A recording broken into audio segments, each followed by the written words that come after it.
السلام علیکم سامعین، آپ دیکھ رہے ہیں مکس سٹوری چینل۔ کہانی سنگ گراں کی 8ویں قسط پیش خدمت ہے۔ آپ کو ہراساں کرنے کی قطعاً کوئی ضرورت نہیں سلیم صاحب، میں نے قدرے بے تکلفی سے کہا۔ بات دراصل یہ ہے کہ الفاظ پکڑنے سے جملہ گرفت میں آتا ہے، پھر بولنے والے کو گرفتار کرنا آسان ہو جاتا ہے۔ پتہ نہیں وہ میری بات کی گہرائی کو سمجھ سکا کہ نہیں، معاندانہ نظر سے مجھے دیکھتا چلا گیا۔ میں نے سوالات کے سلسلے کو آگے بڑھاتے ہوئے کہا، ایک بات سچ سچ بتائیں سلیم صاحب، آپ ملزم کے دشمن کیوں بنے بیٹھے ہیں؟ میں نے کیا کیا ہے؟ الٹا وہ مجھ سے متصفر ہوا۔ میں نے اس کے سوال کا جواب دینے کی بجائے کہا، کیا آپ نے کبھی قربانی کی ہے؟ آپ یہ بات کیوں پوچھ رہے ہیں؟ وہ الجھن زدہ لہجے میں بولا۔ پہلے آپ میری بات کا جواب دیں، پھر بتاؤں گا۔ اللہ کے فضل سے میں ہر سال قربانی کرتا ہوں، وہ فخریہ لہجے میں بولا۔ میں نے زچ ہونے والے سوالات کا سلسلہ جاری رکھتے ہوئے کہا، آپ کوئی بڑا جانور قربان کرتے ہیں یا بکرا وغیرہ؟ میں ہر سال بکرے کی قربانی دیتا ہوں، اس نے جواب دیا۔ کئی سال ایسا بھی ہوا ہے کہ قربانی دینے سے پہلے ہی آپ کا بکرا چوری ہو گیا ہو۔ میں آپ کی بات سمجھ نہیں سکا وکیل صاحب، گواہ سلیم بے حد الجھن سے بولا۔ میں نے سرسری انداز میں کہا، پھر تو آپ خواہ میرے موکل سے دشمنی کر رہے ہیں۔ یہ کس قسم کی جرح ہو رہی ہے جناب عالی؟ وکیل صفائی میری مسلسل چھیڑ چھاڑ پر خاموش نہ رہ سکا۔ میرے فاضل دوست نے عدالت کے قیمتی وقت کو کتنا عرضہ بنا کر رکھ دیا ہے۔ اس کا اعتراض بجا تھا، لہٰذا اس آبجیکشن پر جج نے تنبیہی نظر سے مجھے دیکھا، تاہم زبان سے کچھ نہ کہا۔ میں نے کہا، مجھے گواہ سے اور کچھ نہیں پوچھنا جناب عالی۔ استغاثہ کے گواہ مسٹر سلیم کو کٹہرے سے خارج ہونے کی اجازت مل گئی۔ اگلے ہی لمحے اس کی جگہ ملزم کی ورکشاپ کا مالک عبدالشکور کھڑا دکھائی دیا۔ اسے وکیل استغاثہ بڑی محنت سے ارینج کر کے لایا تھا، لہٰذا اس کا حلفیہ بیان ریکارڈ پر آ چکا تو وکیل استغاثہ سوالات کے لیے اس کے قریب پہنچ گیا۔ میں اچھی طرح سمجھ سکتا تھا کہ وہ گواہ عبدالشکور سے کس زاویے کے سوالات کرے گا، لہٰذا میں خاموشی کے ساتھ ان کی باہمی گفتگو سننے لگا۔ شکور صاحب، وکیل استغاثہ نے گواہ کو مخاطب کرتے ہوئے کہا، ملزم آپ کی ورکشاپ میں کتنے عرصے سے کام کر رہا ہے؟ لگ بھگ 1 سال سے، گواہ نے جواب دیا۔ اس کے جواب میں ایک خاص قسم کا ٹھہراؤ تھا۔ عبدالشکور کی عمر 50 سے متجاوز تھی۔ وہ پستہ قامت کا مالک ایک متین شخص نظر آتا تھا۔ وکیل استغاثہ نے پوچھا، کیا یہ صحیح ہے کہ کچھ عرصہ پہلے آپ کی ورکشاپ میں سے آپ کی کچھ رقم چوری ہو گئی تھی؟ جی ہاں، یہ بالکل صحیح ہے، شکور نے بتایا، اور بعد میں پتہ چلا تھا وہ رقم ملزم نے چرائی تھی۔ آپ بالکل درست فرما رہے ہیں، گواہ نے تائیدی انداز میں سر ہلایا۔ وکیل استغاثہ نے استفسار کیا، آپ کے کتنے پیسے گئے تھے؟ وہ پورے 1,500 روپے تھے، گواہ نے بتایا۔ آپ نے اس چوری پر کیا ایکشن لیا تھا؟ میں نے ملزم کو تادیب کر دی تھی۔ لیکن آپ کی تادیب کا الٹا اثر ہوا، وکیل استغاثہ نے کہا۔ آپ کو چاہیے تھا ملزم کے خلاف کوئی تعزیراتی کارروائی کرتے تاکہ اسے ضرب دینے کی جرأت نہ ہوتی۔ وکیل استغاثہ کے انداز کو گواہ سمجھ نہ سکا اور پوچھ بیٹھا، ضرب سے آپ کی کیا مراد ہے وکیل صاحب؟ ملزم نے آپ کی ورکشاپ میں 1500 یعنی 1,500 کی چوری کی تھی۔ آپ نے اسے تنبیہ کی اور سوکھا چھوڑ دیا۔ اس سے اس کا حوصلہ بڑھا اور اگلی واردات میں اس نے مسروقہ رقم کو 100 گنا بڑھا دیا۔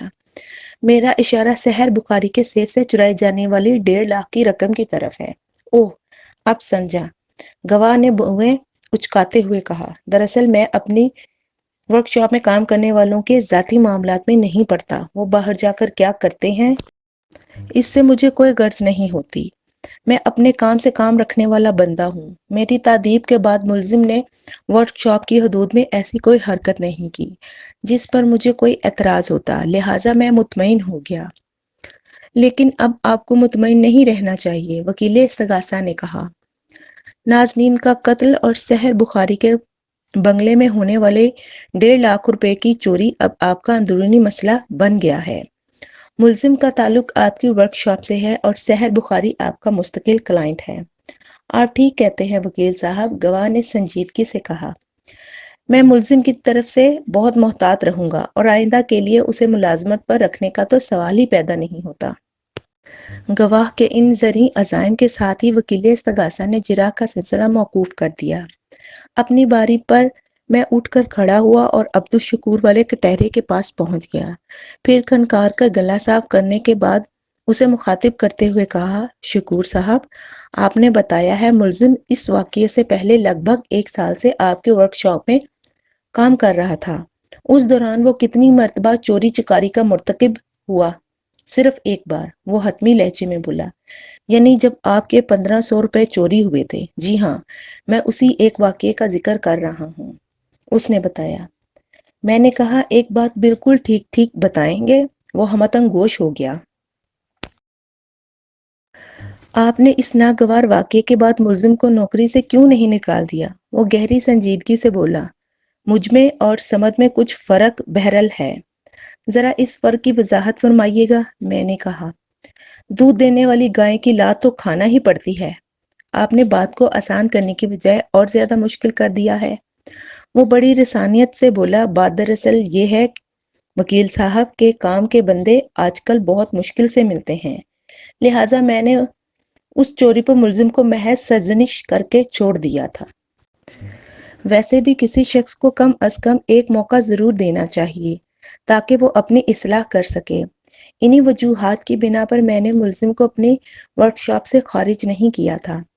آپ کا اصول لائق تحسین ہے شکور صاحب، میں نے ستائشی لہجے میں کہا، گویا آپ ملزم کے لیے یہ سرٹیفکیٹ جاری کر رہے ہیں کہ وہ بندہ کام کا ہے۔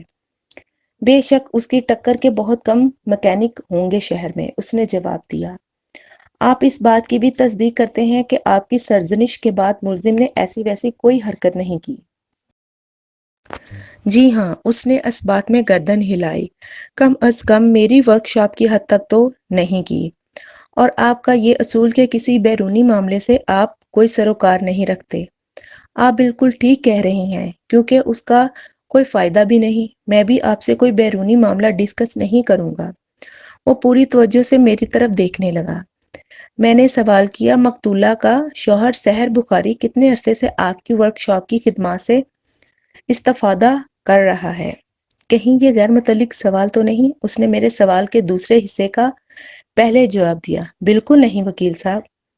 پھر وہ پہلے حصے کے سلسلے میں گویا ہوا۔ سحر بخاری کافی عرصے سے میری ورک شاپ آ رہا ہے۔ مثلاً کتنے عرصے سے؟ میں نے کوریت جاری رکھی۔ لگ بھگ 8 سال سے، اس نے جواب دیا۔ اس کا مطلب ہے ملزم کی جوائننگ سے بھی بہت پہلے سے؟ جی ہاں، اس کا یہی مطلب نکلتا ہے، اس نے کہا۔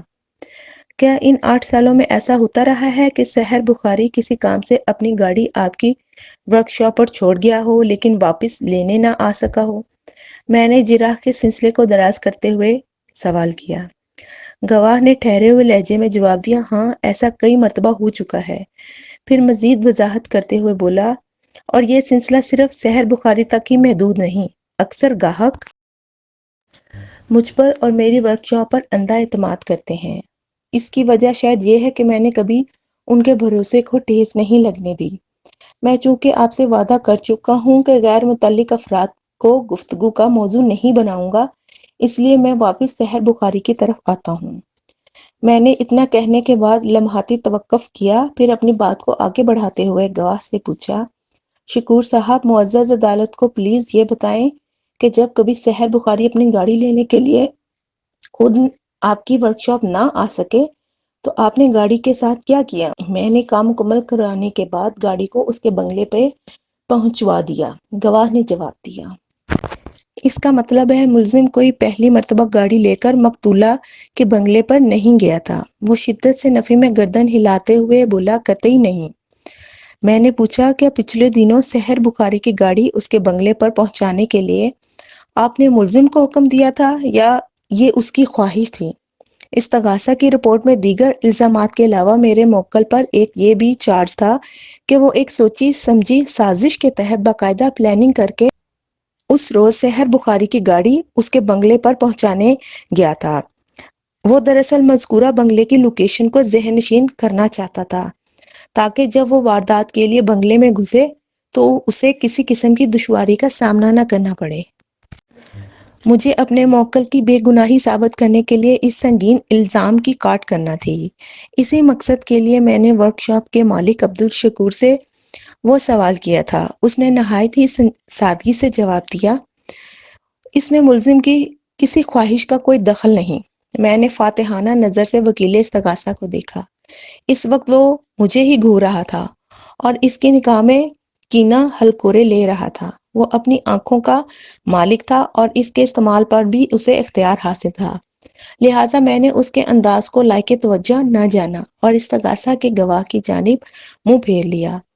میرے لیے یہ بڑی خوشی اور کامیابی کی بات تھی کہ میں نے اپنے موکل کو ایک اور الزام کے حلقے میں سے کھینچ کر باہر نکال لیا تھا۔